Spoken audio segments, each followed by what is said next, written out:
Friends, hands ఏమో పొడవుగా రావాలి కానీ క్లాత్ సరిపోలేదు. ఇలాంటప్పుడు ఇలా సింపుల్గా హ్యాండ్స్ని డిజైన్ చేసుకున్నాము అంటే హ్యాండ్ పొడవు వస్తుంది, డిజైన్ కూడా చాలా నీట్గా ఉంటుంది.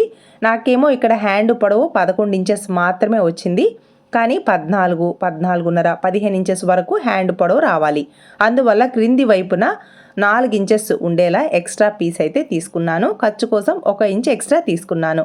5 ఇంచెస్ వెడల్పు, పొడవు వచ్చేసి హ్యాండ్ లూజ్ ఎంత ఉందో అంత క్లాత్ అయితే తీసుకొని 2 పీసెస్ తీసుకున్నాను. ఒక క్లాత్కేమో పేపర్ క్యాన్వాస్ని 4 ఇంచెస్ పీస్ ఉండేలా యాడ్ చేశాను.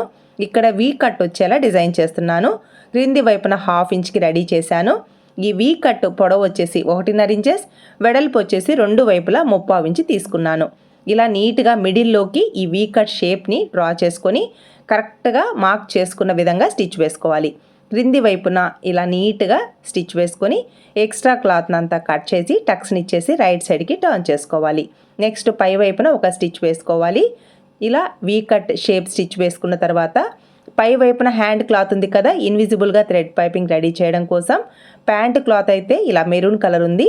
ఈ కలర్తో ఇన్విజిబుల్గా థ్రెడ్ పైపింగ్ అయితే స్టిచ్ వేశాను. ముందుగా వీ కట్ షేప్ని స్టిచ్ వేశాను కదా, హ్యాండ్స్ రాంగ్ సైడ్ ఈ వీ కట్ షేప్ ఇలా నీట్గా ప్లేస్ చేసి మిడిల్లోకి వచ్చేలా 1/2 ఇంచ్ ఖర్చుతో స్ట్రైట్గా స్టిచ్ వేసుకోవాలి.